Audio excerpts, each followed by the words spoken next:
Hello મિત્રો, તો શુભ પ્રભાત and જયમાં મોકલ બધા. તો તમને હું લાગે એટલો મોટો હોજલ લઈને ક્યાં જતો હશે?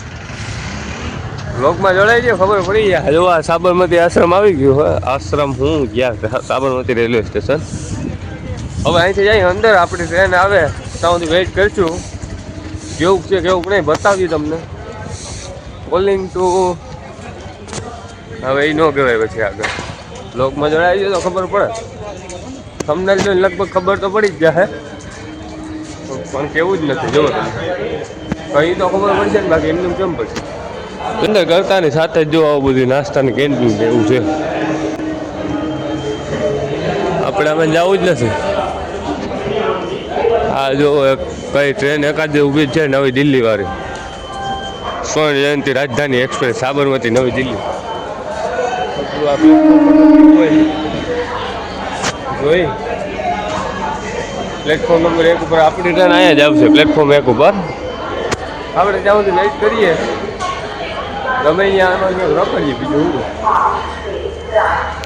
મિત્રો આ જો આ કેવાકનું હોય બિલ્ડિંગ જેવું જો આ બનાવેલું આ ટૂંકમાં બતાવું જો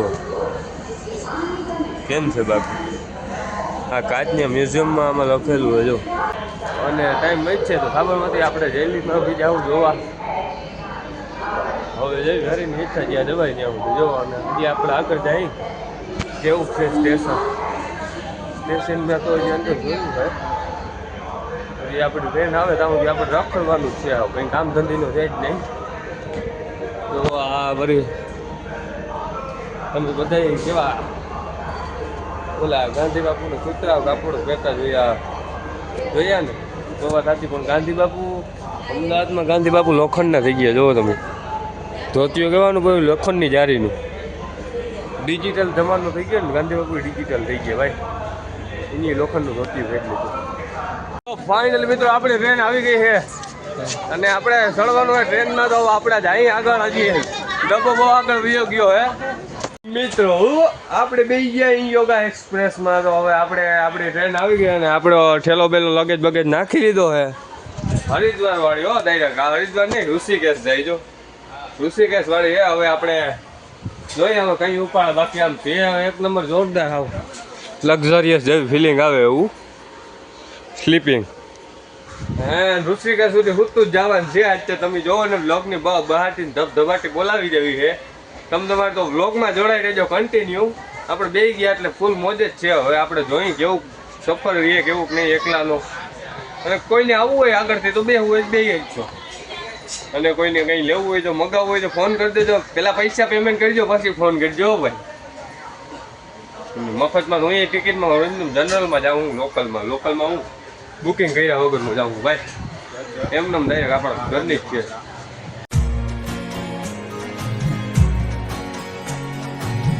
તો ટ્રેન ચાલુ થઈ ગઈ છે. ફોન સાચી બાજુ મૂકીને હવે એકાદું થયું બાકી એવડી ક્લિપ ડાઉનલોડ ઉતારી લઈ. ઉતારવા માંડ્યા પાછી એક ક્લિપ ઝીંકી. આ જુઓ બહરાટી મારતી જાય છે. આગલું સ્ટેશન કયું આવે હું આપણે ક્યાં સ્ટોપ લઈએ જોઈ જરાક આગળ ખબર પડે કે જવું. તો મિત્રો માળવાડ જંકશન આવી ગયું છે. જો અત્યારે કંઈક વાગી કેટલા રહ્યા હોય જોઈએ તમને બતાવીએ. વાગવામાં તો થયા 17 અને 14 થાય એટલે કે મેક્સિમમ 15 એટલે 3 16 એટલે 4 17 એટલે 5 મિનિટ 5 વાગ્યા 14 મિનિટ થઈ ગઈ છે. અત્યારે જરાક ટાઢો પવન આવે નતર અટાણ સુધી તો ભાઈ મિત્રો આવું ગરમી એવી થતી હતી ને પાછું પૂરું આવું વરાળું જ નાખ્યું. સારું શું કે એસીમાં હોય જ એસીમાં જાય. એસીમાં પૂછવા ગયા તો પ્રીમિયમ તત્કાલમાં ગયો તો 1700 રૂપિયા ખાલી એના જ લઈ ગયા. પછી એસીમાં પૂછવા ગયા એસીમાં બીજા 3000 એક્સ્ટ્રા દેવા પડે એ બધા. પછી આપણે કરી નાખ્યું કેન્સલ કે હવે એસીમાં જવું નથી. હવે આમ જાય ભાઈને ટોપી ક્યાં ગઈ આપણી ટોપી વેલ નહીં. પછી કરીએ તમને લાગતું હવે આવા બે આવ્યો પણ ટ્રેનમાં ગમે એમાં મુસાફરી કરવાનો હોય એટલે જૂના જ પહેરાય નવા બધી પહેરાય. આ નવું જ છે એમ તો કે પણ પછી ને આનો ઘરો નહીં હવે લુગડા બુગડા બગડે એના કરતાં હે ને બીજું કરવું સારું. મિત્રો આપણે આવી ગયા મારવાડ જંકશનની બાયણે ટ્રેનમાંથી, કેમ કે ટ્રેનમાં બેસી બેસીને આવતો હતો ઘંટાળો થયો, પછી નીકળી ગયા બાયણે આવને. જો આ મારવાડ જંકશનનું કંઈક આવા વ્યૂ હોય, તમે જોવો તો ખબર પડે. ચાલો ઊંઘલી આગળ જાય રખડવાનું હોય જ્યાં સુધી ટ્રેન ન ઉપડે ને ત્યાં સુધી, પછી પાછા ચડી જાય.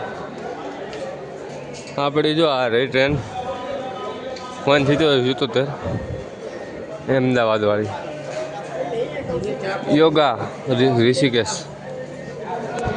ફાઈવમાં છે આપણું. એસીમાં જવું હતું તો એસીમાં પણ પ્રીમિયમ તત્કાલ કરેલું છે, તોય આનો જ વારો આવ્યો, બાકી ઓનો વારો ન હોય. નકર તો એમાં જ ચડી જાય, સમજાણું. હવે અહીંથી જે કંઈ રખડવા મોકલવાનું તો જોઈ લઈ. જોવો આવ તમને આમાં શું કંઈક લખેલું જો રીતને स्टेशन पर में खुले में पेशाब या ऐसे 500 रुपया फाइन लगते, ध्यान रखिए. आम भाई आम के आम जવું હોય તો ખુલ્લામાં જતા જ નહીં, 500 रुपया ડાયરેક્ટ લાગી જાય. એટલે કે એ ધ્યાનમાં રાખીને જાજો. બાકી આમ જંકશન મોટીનું હોય આનું વાડી. આમ મકાન જો તમે આખું લીલા કલરનું મકાન જો હવે આગળ દેખાતું હોય તો આખું લીલા કલરનું. આપણે બેવા જંકશન પૂગી ગયા અને ટ્રેનમાં થોડીક વાર 2 મિનિટનો સ્ટોપ આવ્યો હતો. હવે આપણે હું કહું એવડી ક્લિપ બનાવી લઈ. કેટલો 10-15 મિનિટનો સ્ટોપ છે. જો આ બાજુ કેટલા છે, 2 પાટા છે. એ આમાં તો એન્જિન જ નથી, એ જુઓ તો તમે એન્જિન કોક કાઢી ગયું ભાઈ. હવે આપણી ટ્રેનમાં તો છે ને એન્જિન, હા આપણી ટ્રેનમાં તો એન્જિન છે. ત્યાં જ આગળ હાલે એમાંથી કોઈક એન્જિન કાઢી ગયું, એટલે ધ્યાન રાખજો ભાઈ. ટ્રેનના એન્જિન હોત ચોરાઈ જાય, બધું બીજું તો ચોરાઈ જ જાય ને. તો સવારી અમારી, સલામતી તમારી. IRCTCના નિયમ મુજબ આપણો ઘરનો નિયમ છે નહીં, તે આપણો ઘરનો નિયમ લીધી કોફી અને કોફી લીધી ને એમાં તો કંઈ છે જ નહીં. ખાલી દૂધમાં કોફી મિક્સ કરીને આપી દીધી. બાકી ટ્રેનવાળાનો કોઈ ભરોહો કરતી નહીં. આમાં હે ને કંઈ ખાંડ બાંધ કંઈ નાખેલ નથી, ખાલી એમની પાણી જેવી જ આપી દીધી. દૂધમાં હે ને ખાલી કોફી મિક્સ કરીને દઈ દીધી. જો આવા ટાઈપની આવે, ખાલી હલાવીને આપી દે. હે લૂંટવા જ બેઠા. આમાં તમે ધ્યાન રાખજો, ગમે ત્યાં ગમે એમાં જાઓ ને એટલે એકવાર ભરોસો કરી લેવાય, પછી છેતરાવાય નહીં. છેતરાઈ તો ગયા પણ હવે લેવાની નથી થતી. આના કરતાં સ્ટેશન ઉપર જઈને ચા પી લેવી સારી. ફાઇનલ મિત્રો અજમેર પૂગી ગયા છે અને રાતના વાગી રહ્યા છે 20:09 થઈ. એટલે કે માની લ્યો ને તમે આપણા ગુજરાતીમાં 20:09 એટલે કે 24 કલાકનો ટાઈમ હોય. એટલે કે 8 ને 10 મિનિટ થઈ ગઈ છે, 1 મિનિટ વધી ગઈ. 8 ને 10 થઈ ગઈ છે અને હવે આપણે જોવા અહીં રખડીએ અહીં. એટલે કે ખાવાનું તો જેવા આવ્યા મિત્રો. બીજાથી સવારના વાગી ગયા છે કેટલા 4:31. તમને બતાવી દઉં ટાઈમ. 4:31 થઈ ને ઉઠી ગયા ને હવે જુઓ ચા વગર તો આપણે હાલે નહીં. દિલ્હી જંકશન આવે કંઈક ચા પાણી પીએ સારા હોય તો. એની પહેલાં એક સ્ટેશન ઉપર ચા પીધો તો એ તો ચા હોય કે હું કોઈ કંઈ ખબર જ નહોતું. હું રોગા પૈસા વેસ્ટ કરીને કરે. હવે જાય દિલ્હીનો શાક એવો કોઈ પી બધે વગર હાલે, પણ ચા વગર ખાધા વગર હાલે. ત્યાર ટાઈમ ચા વગર ભેગું જ ન આવે તો કેવું હોય કેવું નહીં. મળીએ ચા પીવા ટાણમાં. તો મિત્રો દિલ્હી જંકશન પૂગી ગયા અને આ લીધો ને અહીંયા. હા તમે ખાલી ચા જો, આના કરતાં હે ને ભેંસનું મૂતર બી સારું ખાવું. એવું આવું પાણી જેવો જ ચા છે. લૂંટવા જ બેઠા આ દિલ્હી જંકશનમાં પીગાય છે. જંકશનમાંથી લીધો તોય સારું નથી. હા તો બધા સંડાસના પાણીનો જ બનાવતા હોય જે હોય અહીં બાજુ કોઈ શામાં કંઈ કાઢી તો જેવું નહીં આપણે.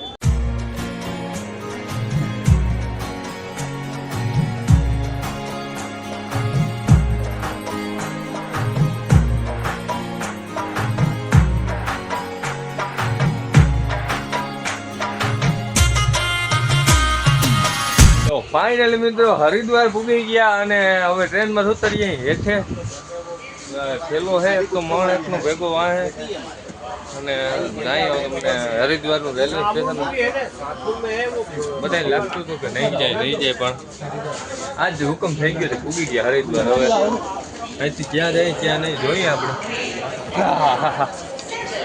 તો કંઈક આવા છે હરિદ્વારના દ્રશ્યો, તમે ખાલી જોવો એકવાર. હવે આપણે જવાનું છે ક્યાં ગુજરાતી ગલીમાં જવાનું છે. તો હવે આમ આ બાજુથી જવાય કે ઓલી બાજુ જવાય કંઈ ખબર નહીં, તો મેપમાં જોઈ લઈએ જરા. અરે જો આપણે આપણી ટ્રેનને કહી દીધું હોય બાય બાય અલવિદા. હવે જાય ઋષિકેશ. વિચારતો હતો ઋષિકેશ જવાનું, પણ પહેલાં જે કામ કરવાનું હતું એ કામ પહેલાં બતાવી લઉં પછી જાઉં, એટલે પછી કંઈ વાંધો ન આવે. મિત્રો ટ્રેનમાંથી તો આખા ઉતરી ગયા અને આરામ થેલામાં વજન એટલો હોય ને આવું વાતો જ પૂછવામાં. જો આ બાઈને જો આવું કંઈક છે જે ઉતરીએ એટલે પછી જોઈ કઈ ટાઈપનું હોય બધું. આપણે આમાંથી જવું જ નથી, આપણે લિફ્ટમાં જ જવાનું. તો ફાઇનલી મિત્રો આપણે રેલવે સ્ટેશન બાઈને તો આવી ગયા. જુઓ આવો છે કે રેલવે સ્ટેશનનો ગેટ, અને સામે જ છે શંકર ભગવાનની મૂર્તિ, અને ઓલી બાજુ બી છે. હવે આપણે છે ને કંઈક કેબ બુક કરાવી લઈએ અને પછી અહીં આપણી જગ્યાએ બ્લોકમાં જોડાઈ ગયો કન્ટિન્યુ. તો ફાઇનલી મિત્રો હરિદ્વારમાં આપણે આવી ગયા અને બેસી ગયા આપણે સાયકલ સવારીમાં. ઓલા ભાઈ લઈને જાય છે આપણે ગુજરાતી ગલીમાં. આવી છે જો હરિદ્વારની બજારું કંઈક આ ટાઈપની હે. ઠેલામાં વજન હતો ફૂલ, એટલે પછી મેં કીધું કે પેલા એને ગુજરાતી ગલીએ જઈ આવીએ.